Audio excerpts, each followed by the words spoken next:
Et si je te disais que ce ne sont pas des grandes décisions qui changent une vie, mais de toutes petites habitudes que tu répètes chaque jour. Aujourd'hui, je te partage 10 leçons tirées du livre Atomic Habits de James Clear. Des leçons simples, mais si tu en appliques juste une seule d'entre elles, ta vie ne sera plus jamais la même.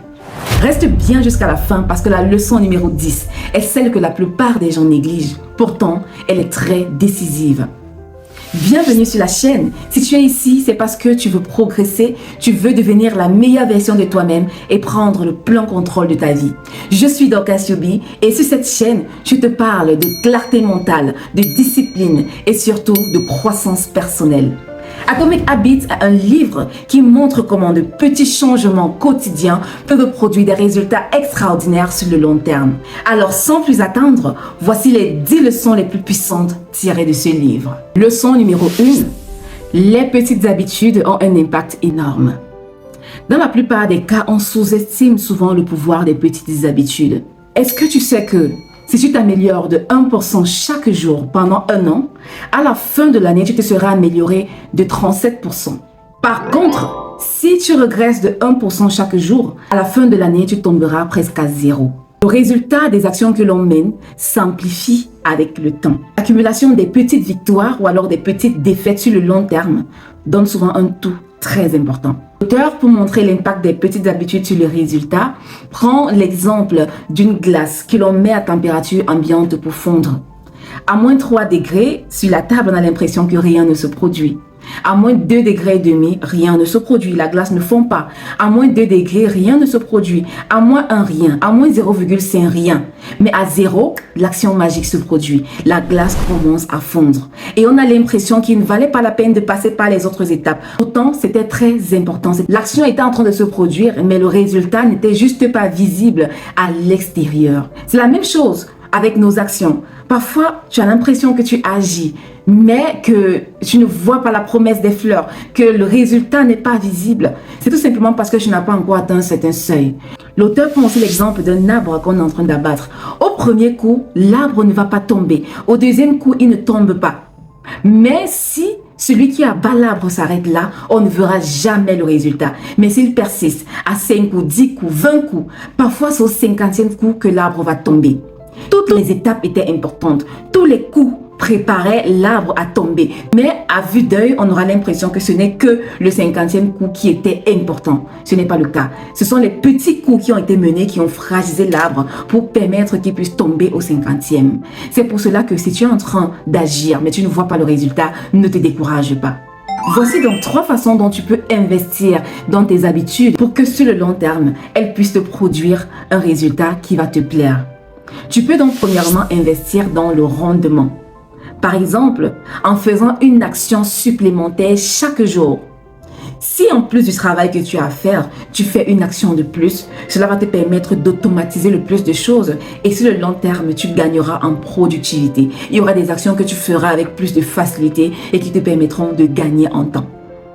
Peut-être tu vas voir que 30 minutes que tu gagneras, ce n'est rien, mais sur un an, ça représente de grandes choses. Imagine ce que tu peux faire avec une accumulation de 30 minutes chaque jour pendant un an. C'est très énorme. La deuxième façon d'investir dans des bonnes habitudes est la connaissance. Investis dans la connaissance. Apprends quelque chose de nouveau chaque jour. Lis par exemple 10 pages d'un livre dans ton domaine chaque jour. Cela fera qu'en un an, tu auras lu en moyenne 10 livres. Imagine ce que 10 livres dans un domaine précis peuvent t'apporter. C'est énorme. Cela te permettra sur le long terme de devenir une autre personne. Ça n'a l'air de rien au début. Tu auras l'impression que tu es en train de perdre ton temps. Mais après 6 mois, ta façon de raisonner va changer. Ta façon de résoudre les problèmes va changer. La troisième façon d'investir dans ses habitudes est les relations. On ne se lève pas un beau matin et on a 50, 100, 200, 1000 personnes sur qui on peut compter. Cela se construit chaque jour par la façon dont on réagit, on interagit avec les gens. Est-ce que tu aides les gens chaque jour? Est-ce que tu apportes du plus dans la vie d'au moins une personne chaque jour? C'est ce qu'il faut que tu prennes comme résolution. À partir d'aujourd'hui, décide d'aider au moins une personne chaque jour. Et tu verras qu'après 100 jours, il y aura 100 personnes qui te seront redevables et qui auront envie de t'aider. Imagine cela sur 1 an, imagine sur 2 ans, sur 3 ans, sur 5 ans. Tu auras toute une communauté sur laquelle tu pourras compter. Par contre, tu peux décider d'investir d'une mauvaise façon dans tes habitudes. Cela n'aura l'air de rien au début, mais après un an, ce sera la catastrophe totale. Je vais te donner 3 façons dont tu peux mal investir dans tes habitudes et regretter plus tard. La première façon, c'est le stress. Le stress tue à petit feu. C'est facile de s'énerver parce qu'il y a des embouteillages et tu n'arrives pas à avancer. C'est facile de te fâcher à cause de la pression parentale. Une fois, cela ne représente rien. 2 fois, cela ne représente rien. Mais déjà à plusieurs reprises, sur 1 mois, sur 2 mois, si tu t'énerves chaque jour, tu vas commencer à te fâcher pour les moindres choses. Et on va te remarquer comme une personne qui s'énerve pour rien. Sur le long terme, cela va jouer sur ta santé. Tu risqueras d'avoir des problèmes de cœur. Tu risqueras de te retrouver avec de la dépression, ce qui sera des risques et périls. La deuxième façon de mal investir dans ses habitudes, c'est à travers les pensées négatives. Chaque jour, tu te répètes, je ne suis pas intelligent, je ne vaux rien, je suis venu accompagner les autres sur la terre. Ça n'a l'air de rien aujourd'hui. Demain, tu répètes, cela n'a l'air de rien. Mais quand tu vas te le répéter chaque jour, pendant 1 semaine, 2 semaines, 1 mois, 3 mois, 6 mois, avec le temps, tu verras la vie de cette façon. Tu ne verras que des mauvaises choses. Et avec la loi de l'attraction, tu ne vas attirer que des mauvaises choses dans ta vie, des mauvaises personnes, et tu seras mal en point. Cela va se répercuter sur ta façon de travailler au bureau. Et sur le long terme, tu seras une personne misérable. La troisième façon de mal investir dans ses habitudes, c'est à travers l'indignation. Par exemple, quand tu vois les mouvements de masse, comme la grève, ce n'est pas un mouvement spontané.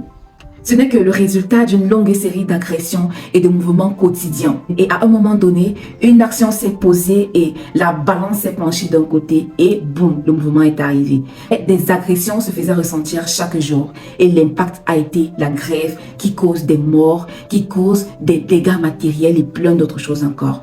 Donc tous ces éléments, c'est pour t'amener à reconsidérer la façon dont tu agis au quotidien et à te poser la question de savoir qu'est-ce que l'action que je suis en train de mener aujourd'hui va m'amener comme un résultat demain. Et là, tu pourras bien te positionner. Leçon numéro 2. Tu ne t'élèves pas à la hauteur de tes objectifs, mais tu restes au niveau de tes moyens. Pendant bien longtemps, on nous a appris qu'il fallait se fixer des objectifs SMART et puis cela a créé un mouvement. Les gens ont pris l'habitude à se concentrer beaucoup plus sur l'objectif. Ce n'est pas mauvais de se fixer des objectifs, mais il y a un piège à l'intérieur. Beaucoup se fixent un objectif et puis tellement ils réfléchissent à cela qu'ils oublient que ce sont les moyens qui vont conditionner l'atteinte de cet objectif. Par exemple, un entrepreneur va se fixer pour objectif d'atteindre X millions de chiffre d'affaires d'ici la fin de l'année. Mais il se concentre tellement dessus, il y réfléchit tellement qu'il oublie qu'il y a des moyens qu'il faut mettre en place pour pouvoir atteindre ce nombre de millions-là qu'il s'est fixé. Un des moyens, par exemple, sera la façon dont il va faire le recrutement de son personnel.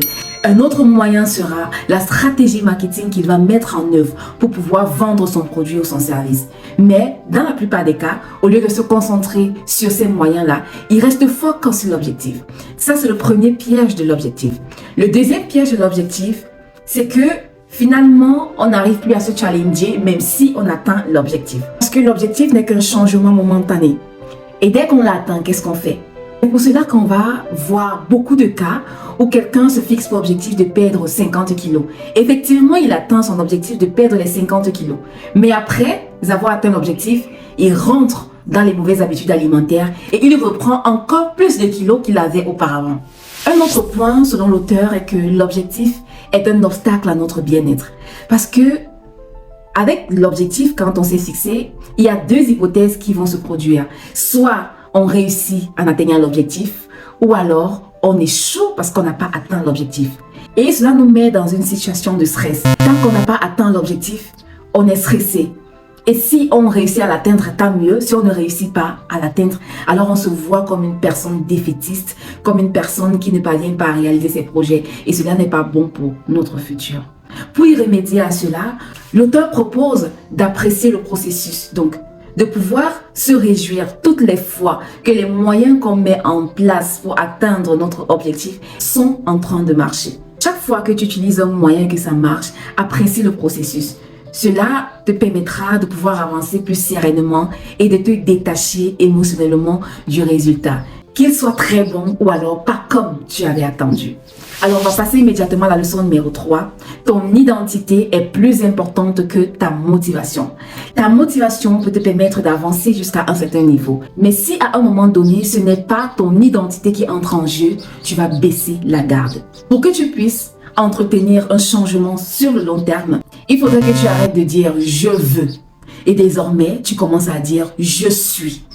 Par exemple, au lieu de dire « je veux lire 10 pages par jour », il faut que tu dises plutôt « je suis un lecteur » et que tu commences à penser comment est-ce qu'un lecteur se comporterait devant telle situation. Un lecteur ne passerait pas une journée sans lire. Si tu avais pour ambition d'écrire un livre, au lieu de dire « je veux écrire 5 pages par jour », tu dois plutôt dire « je suis un écrivain ». Comment est-ce qu'un écrivain se comporterait devant telle situation? Cela va te permettre de maintenir des bonnes habitudes sur la durée.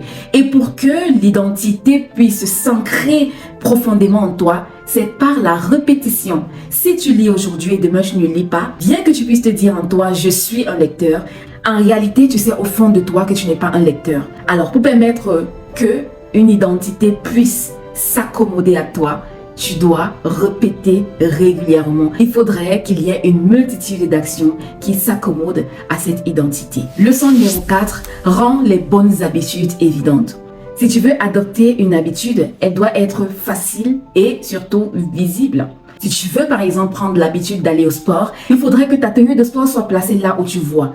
Si tu veux prendre l'habitude de manger des fruits tous les jours, il faudrait que le panier de fruits soit placé à un endroit dans ta cuisine où tu as accès tous les jours et à tout moment. Si tu veux prendre l'habitude de lire tous les jours avant de te coucher, il faudrait que le livre soit placé sur ton oreiller. Ce sera évident pour toi de lire puisque tu vois le livre à ta disposition au moment où tu veux aller te coucher. S'il y a des applications particulières que tu veux utiliser désormais, tu dois les placer sur l'écran d'accueil de ton téléphone. Ce qu'il faut que tu comprennes, c'est que ton environnement est plus fort que ta volonté. Ce qui nous amène directement à la leçon numéro 5. Leçon numéro 5, rends les mauvaises habitudes invisibles. C'est presque le contraire de ce qui s'est passé au niveau de la leçon numéro 4. Si tu ne veux plus avoir l'habitude de voir la télévision, alors tu n'as qu'à débrancher la télévision et la mettre hors de ta vue. Ou alors à mettre la télécommande quelque part où ce sera très compliqué pour toi de la récupérer. Si tu ne veux plus utiliser ton téléphone portable régulièrement parce que cela te distrait, tu peux le mettre hors de ton espace de travail ou alors au bureau, tu peux décider de donner à quelqu'un de garder et tu reprendras à la pause de midi. S'il y a certaines applications que tu ne veux plus utiliser dans ton téléphone, supprime-les tout simplement. Ce qu'il faut que tu comprennes, c'est que ce que tu ne vois pas te contrôle moins. Leçon numéro 6. Commence ridiculement petit. Parfois, on simplifie les petits commencements. Pourtant, c'est en commençant petit que l'on prend l'élan, que l'on a de l'engouement de pouvoir continuer. Tu peux commencer par exemple à lire pendant 1 minute ou 2 minutes chaque jour, à faire une pompe par jour. Si tu as décidé de faire les exercices physiques chaque jour, tu peux décider d'écrire 1 phrase ou 2 phrases par jour si tu as décidé d'écrire un livre. Cela semble très petit, mais ce sont ces petits commencements qui te donnent l'élan de pouvoir continuer. Le but ici n'est pas que tu fasses directement des choses extraordinaires, mais que tu puisses prendre l'habitude. Et après, tu pourras donc améliorer ce que tu fais déjà. Il vaut mieux une minuscule habitude que pas d'habitude du tout. Leçon numéro 7, rends l'habitude satisfaisante. Le cerveau aime la récompense immédiate. Tu peux t'appuyer sur cela pour avoir de l'aisance à continuer. Les astuces que tu peux utiliser, c'est par exemple te féliciter. Chaque fois que tu parviens à faire une action que tu avais prévu faire, félicite-toi à haute voix. Tu peux t'offrir quelque chose en récompense. Ou alors tu peux construire des cases à cocher. Chaque fois que tu fais ce que tu avais prévu faire, tu coches la case fait. Cela va te permettre de suivre ta progression. Et puisque tu sais que tu es en train d'avancer, tu auras juste envie de continuer. Sache que c'est facile de répéter ce qui est plaisant. Leçon numéro 8. Ne brise jamais la chaîne 2 fois. Quand tu as pris un processus en marche et que tu es en train de vouloir amener une habitude à être ancrée en toi, ne casse pas, ne brise pas la chaîne. Une fois, ça peut être une erreur, mais à partir de la 2e fois, ce sera encore une mauvaise habitude qui est en train de recommencer. Donc, fais attention. Dès que tu as commencé, fais tout pour ne pas t'arrêter en chemin. Si tu avais pris l'habitude de lire 10 pages par jour, il peut arriver un jour où, pour une circonstance ou une autre, tu n'arrives pas à lire. Mais il ne faudrait pas que le lendemain, ça arrive encore. Leçon numéro 9. Les habitudes recomposées sont puissantes. Parfois, c'est tellement difficile d'intégrer une nouvelle habitude dans notre route-là. Il faudrait que tu l'insères au milieu d'une habitude que tu as l'habitude de pratiquer. Par exemple, tu sais chaque jour que tu dois te brosser les dents. Après m'être brossé les dents, je vais lire 10 pages. Associe une nouvelle habitude à une ancienne habitude que tu avais déjà. Leçon numéro 10. Le succès, c'est le résultat du long terme. Les habitudes ne changent pas ta vie en un jour, mais elles agissent d'une façon silencieuse. Et beaucoup de personnes abandonnent trop tôt, juste avant le déclic. Alors continue, même si tu ne vois pas encore les résultats. Tu n'as pas besoin d'être extraordinaire, tu as juste besoin d'être constant. Alors dis-moi en commentaire par quelle habitude tu souhaites commencer. Si cette vidéo t'a aidé, alors like, abonne-toi et surtout partage-la à quelqu'un qui a besoin de reprendre sa vie en main. Alors on se dit à très bientôt pour une prochaine vidéo.